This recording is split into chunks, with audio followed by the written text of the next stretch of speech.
ये कहानी है भारत के संविधान की, जिसमें दिखती है वैशाली के गणराज्य की झलक, जिसमें सुनाई पड़ता है वेदों की ऋचाओं का स्वर, जिसकी प्रस्तावना वी द पीपल में समाहित है नागरिकों को सुखी और सच्चाई के साथ खड़े रहने की सांस्कृतिक और नैतिक भावना। तभी तो भारत को लोकतंत्र की जननी कहा जाता है। हमारे संविधान के प्रेम्बल की शुरुआत में जो वी द पीपल लिखा है, ये सिर्फ 3 शब्द नहीं है।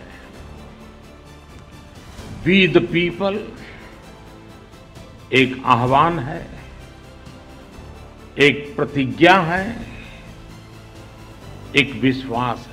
स्वतंत्रता के बाद भारत ने खुद को दुनिया के सबसे बड़े लोकतंत्र के रूप में स्थापित किया। आज की वैश्विक परिस्थितियों में पूरी दुनिया की निगाहें भारत पर टिकी हैं। प्रधानमंत्री नरेंद्र मोदी जी के सक्षम और सबल नेतृत्व में भारत एक नई गति, नई शक्ति और नई दिशा की ओर अग्रसर है। अब भारत केवल एक देश नहीं, बल्कि उम्मीदों और संभावनाओं का केंद्र बन गया है। हर कदम पर विकास की दहाड़ है यहां। पर क्या आप जानते हैं, अपने गौरवशाली इतिहास से समृद्ध भारत जब स्वतंत्र हुआ तो क्या आशंकाएं जताई जा रही थीं? एक ऐसा देश जिसके बारे में आशंका जताई जाती थी कि वो अपनी आजादी बरकरार नहीं रख पाएगा, जिसके बारे में कहा जाता था वो बिखर जाएगा, आज पूरे सामर्थ्य से अपनी सभी विविधताओं पर गर्व करते हुए यह देश आगे बढ़ रहा है। और इन सब के पीछे हमारी सबसे बड़ी ताकत हमारा संविधान है। भारत के संविधान को समझने के पहले इसकी स्वतंत्रता की गाथा को जानना जरूरी है, क्योंकि भारत का स्वतंत्रता संग्राम सिर्फ एक आंदोलन नहीं था। ये लाखों लोगों के बलिदान और सपनों से सजी एक ऐसी कहानी थी जहां हर बलिदान में स्वतंत्रता का संकल्प धड़क रहा था। 1857 का स्वतंत्रता संग्राम हो या महात्मा गांधी के नेतृत्व में जन आंदोलन, हर कदम हमें स्वतंत्रता के नजदीक लाया। अनगिनत क्रांतिकारियों ने बलिदान दिए। स्वतंत्रता के महानायकों ने भारत की भूमि के हर एक कोने से ब्रिटिश हुकूमत के खिलाफ जंग का ऐलान कर दिया। और फिर क्रांति की इस आग में ब्रिटिश हुकूमत की बेड़ियां पिघलने लगी। 15 अगस्त 1947 को भारत स्वतंत्र हुआ, लेकिन क्या ये पूरी स्वतंत्रता थी? अगर कानूनी दृष्टि से देखें तो 1947 में भारत पूर्णतया स्वतंत्र नहीं हुआ। वो ब्रिटिश उपनिवेश था। 15 अगस्त 1947 के बाद भी 1950 तक वो ब्रिटेन का उपनिवेश था। डोमिनियन स्टेटस जिसको कहते हैं वो बना था। और जो ब्रिटेन की क्वीन थी वो राज्य की अध्यक्षा बनी रही और गवर्नर जनरल उनका अपॉइंटी रहा। कुछ समय तक तो माउंटबेटन ही गवर्नर जनरल चलते रहे, उसके बाद राजगोपालाचार्य बने, लेकिन वो अपने एलिजेंस वो करते थे क्वीन को। आजादी के बाद भारत को एक ऐसा संविधान चाहिए था जहां भेदभाव की दीवारें टूटें और एक ऐसा भारत उभरे जो न्याय, समता और स्वाभिमान का प्रतीक बने। और एक ऐसे भारत का निर्माण हो सके जहां हर व्यक्ति न केवल अपने अधिकारों का उपयोग कर सके, बल्कि अपने कर्तव्यों का निर्वहन करते हुए देश के निर्माण में सहभागी बने। 6 दिसंबर 1946 को संविधान सभा का गठन हुआ और 11 दिसंबर 1946 को संविधान निर्माण का कार्य प्रारंभ हुआ। डॉक्टर राजेंद्र प्रसाद को इसका स्थायी अध्यक्ष बनाया गया। संविधान सभा में 389 सदस्य थे, जिसमें मुख्य रूप से श्री श्यामा प्रसाद मुखर्जी, मौलाना अबुल कलाम आजाद, सरदार वल्लभ भाई पटेल, BN राव, सच्चिदानंद सिन्हा का योगदान विशेष रूप से उल्लेखनीय है। That I propose to make this appeal. Let us leave aside slogans. Let us leave aside words which frighten people. Let us even make concession to the prejudices of our opponents. Bring them in so that they may willingly join with us on marching upon that road, which, as I said, if we walk long enough, must necessarily lead us to unity. संविधान सभा ने संविधान को विस्तृत और समावेशी बनाने के लिए 22 समितियों का गठन किया। इनमें से 8 प्रमुख समितियां थीं।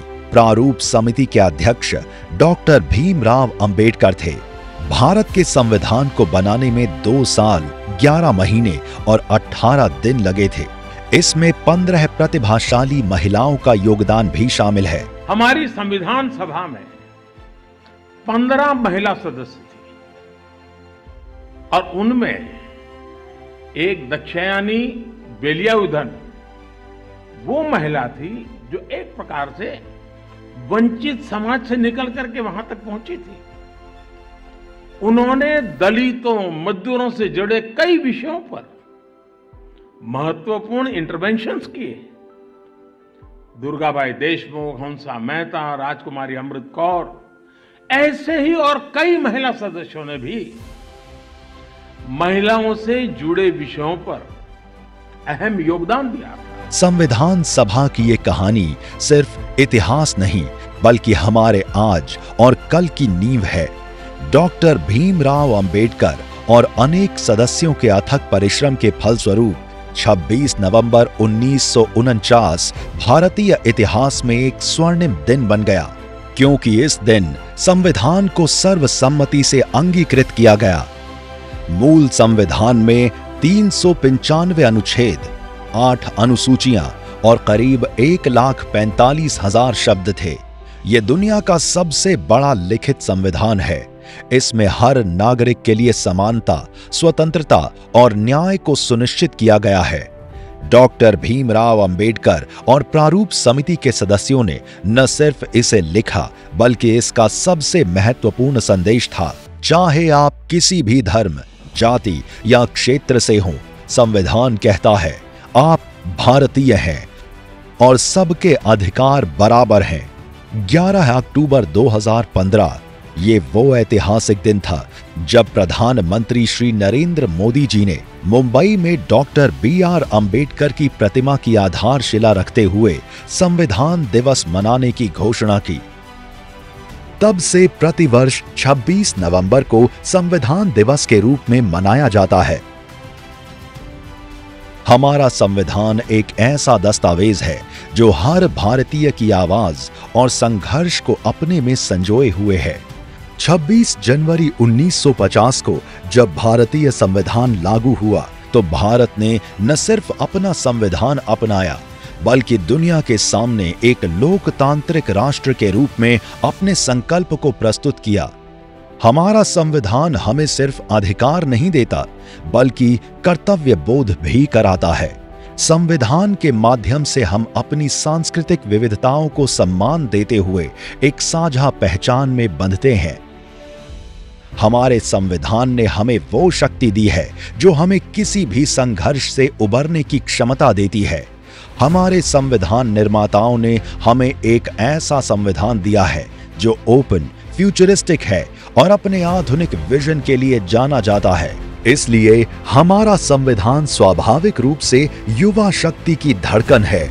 उसकी हर भावना और हर आदर्श युवाओं के उज्जवल भविष्य की नींव रखता है। आज स्पोर्ट्स हो या स्टार्टअप्स, इंफॉर्मेशन टेक्नोलॉजी हो या डिजिटल पेमेंट्स, भारत के विकास के हर आयाम में युवा शक्ति अपना परचम लहरा रही है।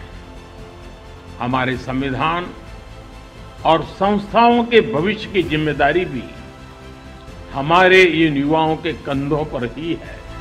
आइए इस संविधान दिवस पर हम संकल्प लें कि हम अपने संविधान को सिर्फ 2 शब्दों में नहीं, बल्कि अपने हर कदम, अपने हर फैसले और अपने हर कार्य में जिएंगे। इसके आदर्शों को जीवन में उतारेंगे। इसे कभी भी कमजोर नहीं पड़ने देंगे। हम सब मिलकर अपने संविधान के आदर्शों को सच्चाई के रूप में जीते हुए इस राष्ट्र को नई ऊंचाइयों तक ले जाएंगे। जय हिंद, जय भारत, विकसित भारत।